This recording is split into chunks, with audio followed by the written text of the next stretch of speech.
je vais devoir donner la parole à mon vice-président, Bourama Diébé, pour apporter point par point toutes les réponses véritablement ou tous les démentis formels aux allégations qui ont été tenues par ce tiers collectif. Monsieur Diébé, vous avez la parole.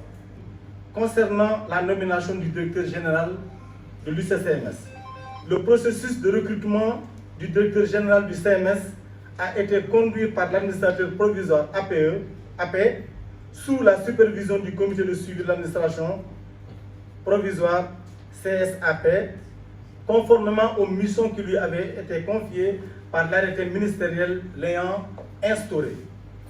Après cet appel d'offres, pour le choix du cabinet de recrutement chargé de conduire le processus, un appel à candidature a été publié dans la presse écrite locale, Soleil du 1er avril 2019, reprise par divers sites internet. Par la suite, différentes candidatures ont été reçues par le cabinet mandaté qui a procédé à un premier tri des candidats sur la base de la qualité des dossiers reçus. Niveau d'études, expérience professionnelle, références, compétences, etc.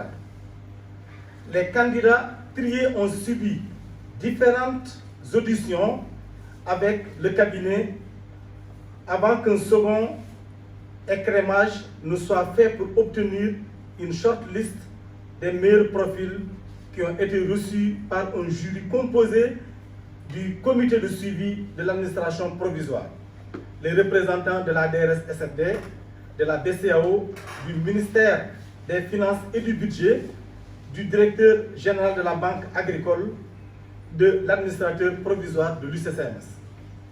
À l'issue des différents entretiens des candidats retenus dans la shortlist, un classement par ordre de mérite a été arrêté par le du jury et les dossiers des 3 premiers ont été transmis à la commission bancaire de l'UEMOA pour avis de non-objection.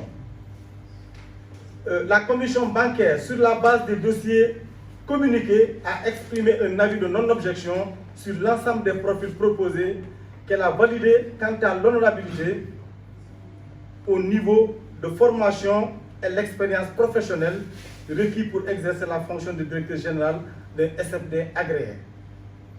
Sur cette base, l'administrateur provisoire, en tant qu'autorité exerçant les pouvoirs du conseil d'administration durant la période d'administration provisoire, a fait, sous la supervision du comité de suivi, une offre de collaboration acceptée après négociation par le candidat arrivé en tête du processus de sélection, en l'occurrence Monsieur Amadou Jean-Jacques Diop.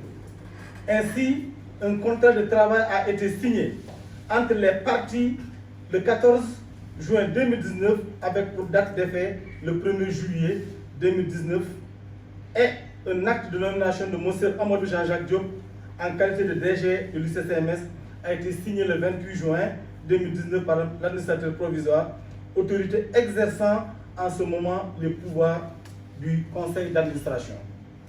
Concernant donc la nomination du directeur général de la BIMAO, suite à la démission à la fin de l'année 2019 de l'Union de l'ancien directeur général de la BIMAO de 2013 à 2019, pour convenance personnelle, le conseil d'administration de cet établissement a nommé à l'unanimité comme directeur général M. Mbaye John, banquier de métier, et a soumis son dossier à la commission bancaire de l'UEMOA pour avis de non-objection conformément à la réglementation. Cette dernière a émis un avis de non-objection à la nomination de M. Mbaye John comme directeur général de la BIMAO. À partir de ce moment, ce dernier a dès lors commencé à exercer effectivement cette responsabilité. Le conseil d'administration précise au regard des éléments portés à son attention que la nomination de l'actuel directeur général de l'UCCMS, M. Amadou Jean-Jacques Diop, ne souffre d'aucune irrégularité. En conséquence, il renouvelle sa totale confiance et le confirme à la tête de la direction générale de l'UCCMS. Dans la même veine, lui concerne une motion d'encouragement en vue de poursuivre les chantiers de transformation déjà initiés dans l'optique de pérenniser l'institution et la rendre plus compétitive. Le conseil d'administration rappelle en vigueur son attachement au respect des prérogatives de chacune des instances, Assemblée générale, le conseil d'administration, le conseil de surveillance et le comité de crédit de l'institution.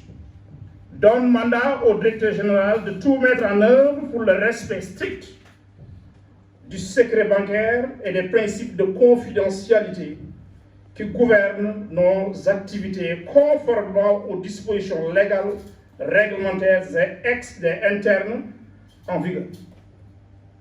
Instruit le directeur général d'initier toutes les actions nécessaires en vue de faire respecter par les collaborateurs de l'ICCMS les règles de confidentialité des données obtenues à l'occasion de l'exercice de leur mission et de prendre des mesures énergiques contre tout acte contraire aux principes ci évoqués.